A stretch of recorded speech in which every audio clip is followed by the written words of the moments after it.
Pick a side, pick your poison. Pick a side, pick your poison. Pick a side, pick your poison. Ain't no picking on me, y'all about to get me going. My name is Jay the Dragon, and welcome to my build guide series where I will explain how to build the X-Men as playable characters in 5th edition Dungeons & Dragons. This video is timestamped so you can skip to where you need, with a link in the description for the written version. My disclaimers are as follows: official, third party, UA, homebrew, in that order. Mechanics over description, flavor is always optional. Builds work in every tier of play. And lastly, magic items are not requirements for a build to work. Mortimer Toynbee, aka Toad, is a longtime lackey of Magneto, originally disregarded as an expendable pawn and little more than an obstacle for the X-Men. When a third party and an alien technologist captured Toad, he was abandoned by Magneto and had to adapt on his own. Access to the hyper-advanced technology led to Toad's mutation skyrocketing, lending him an impressive selection of physical and offensive capabilities, while making him even more disgusting and off-putting than before.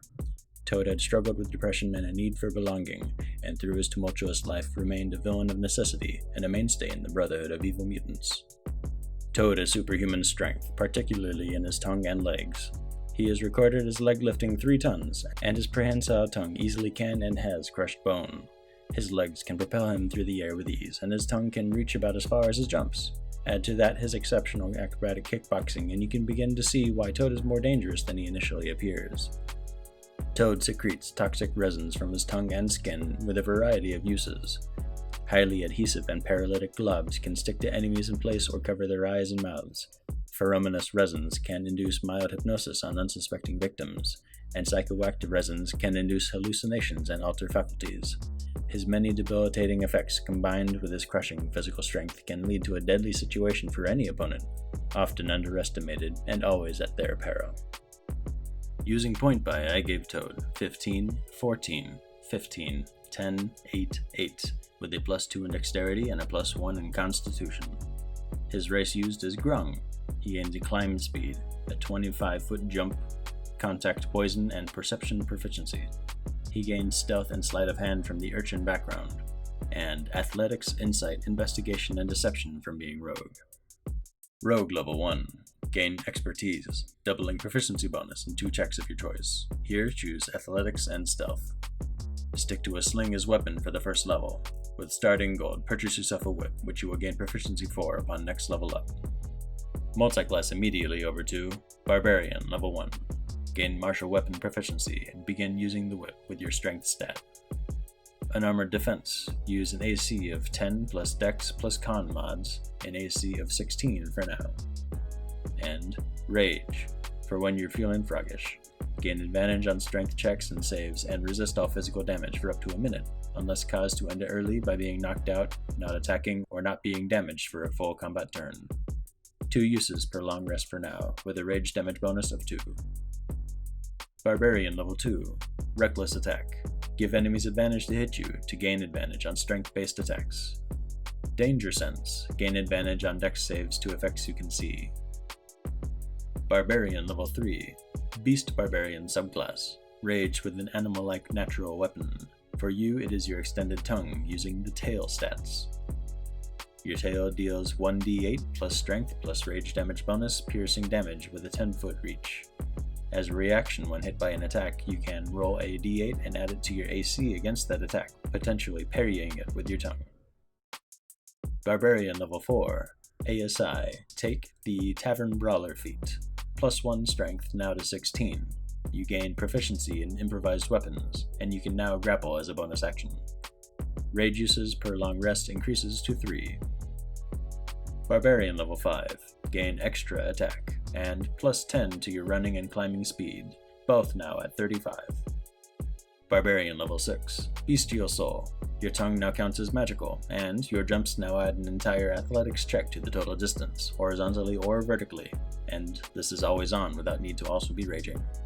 Grung's natural 25-foot leap and expertise in athletics will hit your max speed of 35 even on a nat 1 on the roll, and without need of a running start.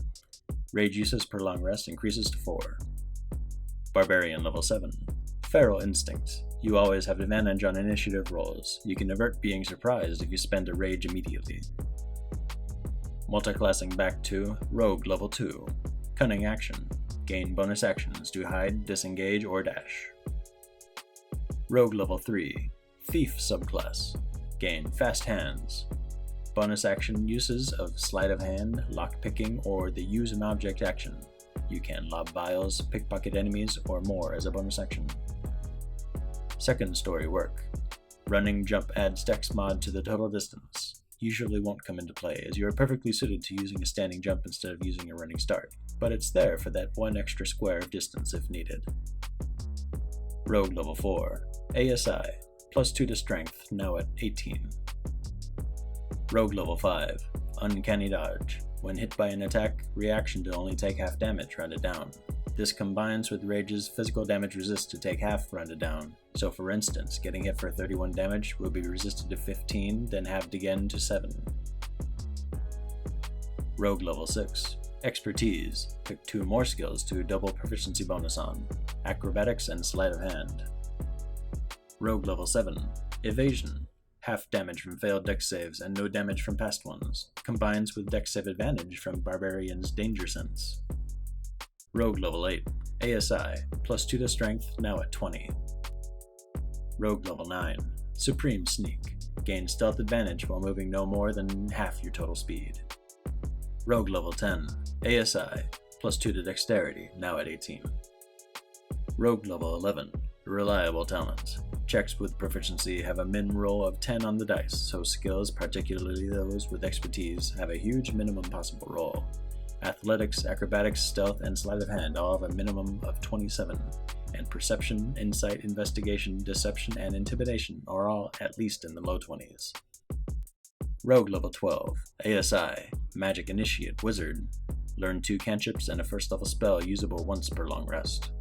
Mage Hand, for picking things up with your tongue up to 30 feet away. Mending, for tinkering and maintaining equipment. Identify, for studying magic items and learning how to use them, huge for next level's feature. Rogue level 13. Use Magic Device. You've studied alien technology enough to use almost any magic item regardless of class, race, or level requirements. Magic Item Wishlist. Dern's Tentacle Whip. Plus 2 to attacks and damage, retracts when not in use, adds 1d6 psychic damage to hits, and stuns the enemy without a saving throw on a natural 20. Alchemy Jug, for filling up containers of acid and oil to throw around in battle. Bag of Holding, to be a repository for flasks to throw and magic items to use. Any number of wands, staves, instruments, and scrolls that grant spells, particularly ones that don't require you to have a good spell DC. A few of my favorites. Wand of Binding, Wand of Web, etc. doesn't require any attunement. All-purpose tool, have any artisan tool and any cantrip for 8 hours a day. Leer of Building, defend objects from damage and cast Fabricate, Move Earth, Pass Wall, and Summon Construct. Reveler's Concertina, cast Otto's Irresistible Dance. And Staff of Dunamancy, 1 use of legendary resistance per day, and cast Fortune's Favor, Pulse Wave, or Gravity Sinkhole. Tactics. I opt to describe Beast Barbarian's tail and the whip weapon both as Toad's Tongue, with either being employed for their use. The tail can be used as a reaction for extra AC and can cause contact with your skin for a con save against the poison condition. Remember, every time something contacts a wrong skin, they must pass a con save with DC of 10 or take poison condition. It isn't part of the rules that the tail would be prehensile enough to grapple, but I'd consider it a reasonable ask to the DM. The whip is a finesse weapon to qualify for sneak attacks, but in this case is used with strength to also qualify for reckless attack and the rage damage bonus from Barbarian, securing sneak attack conditions via advantage.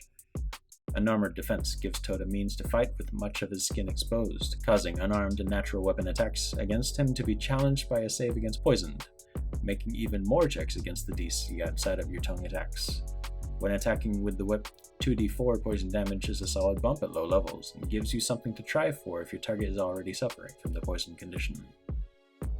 As a small creature, Toad is unable to grapple something size large or larger, though he can continually cling to them for sneak attack damage and the poison condition. Continued grapples also cause saves against poison. With expertise and reliable talent, Toad's minimum roll in athletics check is 27, and he has advantage on it while raging. Causing the poison condition gives his enemies disadvantage to contest him or attack back. While the DC for Grung's contact poison is low, enough contact with him will mean virtually anything not immune will fail eventually. And while the DC to end the condition is also easy, targets don't get to make another attempt until they are no longer in contact with you, which you intentionally make very difficult. Grungs have a standing or running leap of 25, equal to their starting speed. Beast Barbarian increases speed by 10, lets them add half their speed total during the bonus action used to activate Rage, and lets them add an athletics check with advantage to their total leap distance. Thief Rogue is a huge benefit to athletics checks, dex mod to running jumps, and bonus action dash to double all speed. All told, Toad will be able to hit his max distance with one jump at any moment, and 2 jumps if he also uses standard action dash.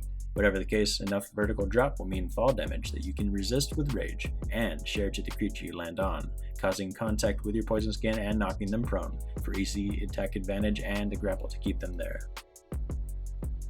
A high dexterity, initiative advantage, great stealth, and these soaring leaps to close distances will often mean literally getting the jump on enemies.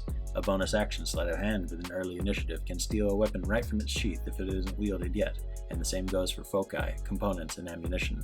You can also slip something unhelpful into an enemy's person, such as an opened ever-smoking bottle, or an activated immovable rod.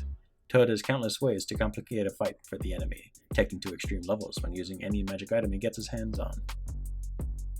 This concludes my guide on how to play Toad. It's just a fun extra. If you were to build a mini of Toad, this is how he might look.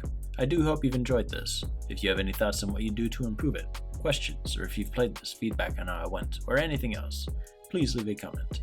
Definitely subscribe and ring the bell icon for notifications, as I have many more builds on the way. And as always, thank you for watching. Pick a side, pick your poison. Pick a side, pick your poison. Pick a side, pick your poison. Ain't no picking on me.